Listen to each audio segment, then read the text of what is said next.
Probably the big news, I guess, today. I mean, there's two things.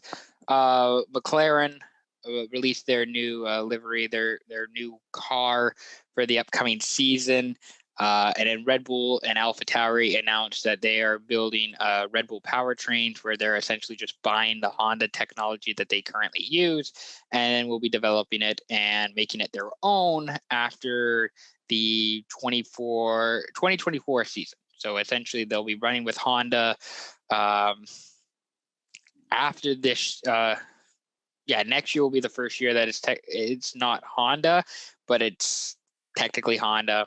It's Red Bull powertrain. So basically, it's just a Red Bull, and it's a Honda engine labeled as a Red Bull powertrain, Red Bull engine, if that makes sense. So I guess we'll start with there. So engine development will be frozen from 2022 onwards in a ruling on Friday. So we're not going to see much development in engines for the next few years, really. Next year, there in 2022, there's going to be a bunch of new regulations that'll be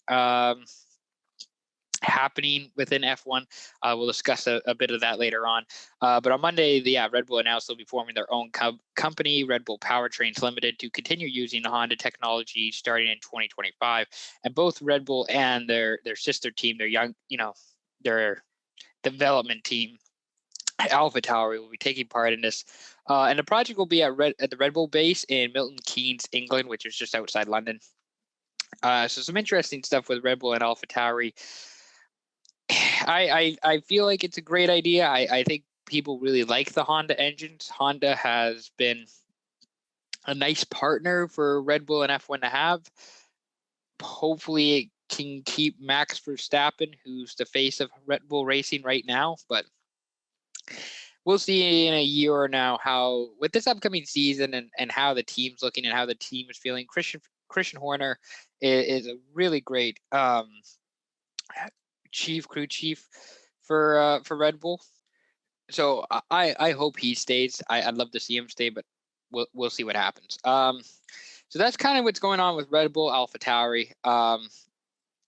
And with Haas, which they finished 9th out of 10 teams last year. They were 9th in the constructor standings.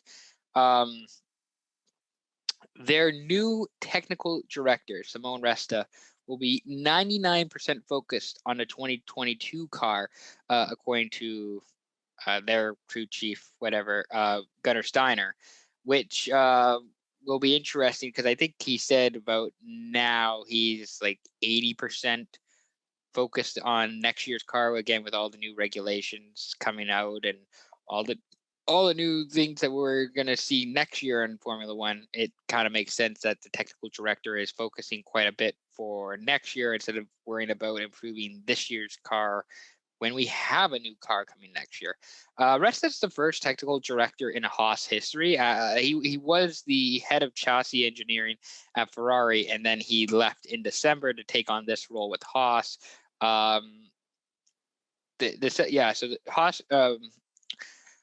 Haas has 4 offices, and I think access to the wind tunnel at the Maranello headquarters, which is where Ferrari is located. So Maranello is like the secret Ferrari track, and Haas being like a team with Ferrari. Haas has like offices there, and they can use their wind tunnel. I don't know if they can use their track, but essentially that's where Resta is working out of, is the Ferrari headquarters in Maranello, with working kind of in partnership with Ferrari, but mostly just doing Haas's dirty work. And of course, thanks to COVID-19 restrictions in the UK, where Haas decided to build their 2021 car, they won't be able to fire up their engines until preseason testing at Bahrain at Sakir, which begins March 12th. It's very late for that. Usually you start your engines rather sooner. Just to give you some context as to how late it really is, McLaren has already fired up their engines a month ago. Like they've already been testing, and they've already been working on their car. Now, obviously that's because they're switching from a Renault engine to a Mercedes engine, but they've already tested up and they've fired it up. I believe there's also been, whether it's due to COVID or whether it's just in general, new rules regarding how often you're allowed to test your car, how many hours you're allowed to spend in the wind tunnel, et cetera, et cetera. So that's impacted some teams this year. And again, Haas, they know they aren't going to be great this year. Probably will finish back in the pack, I'm guessing, in terms of constructors. Mick Schumacher's going to be really fucking fun to watch.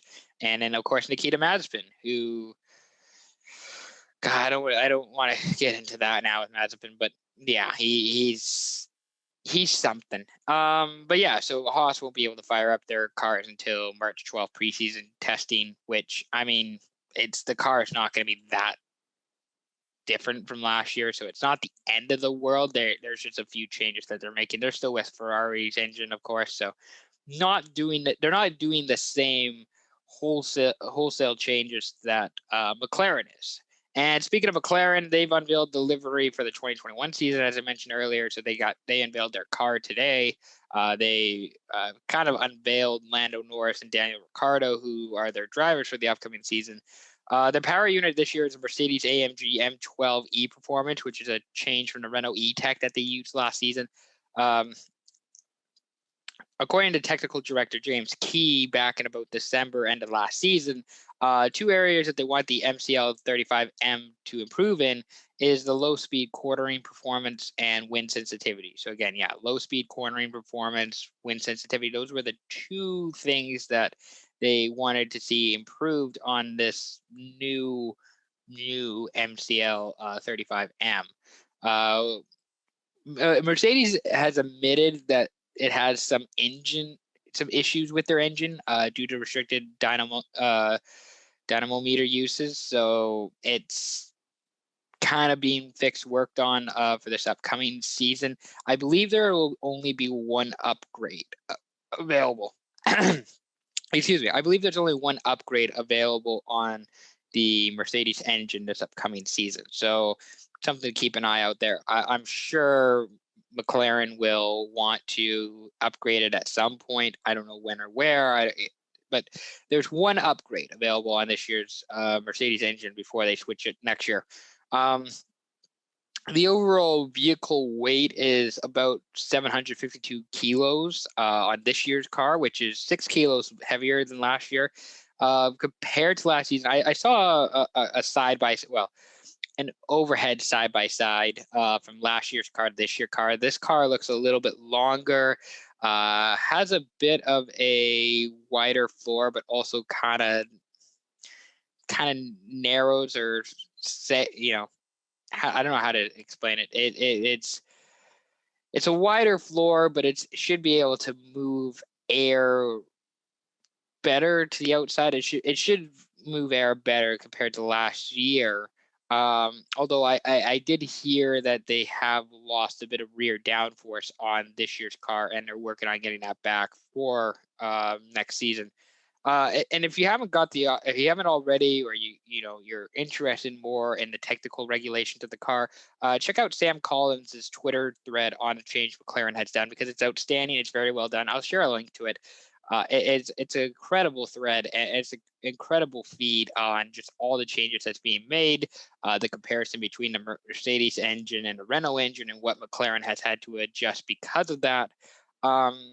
So yeah, go take a look at that. I'll share that for everyone to see.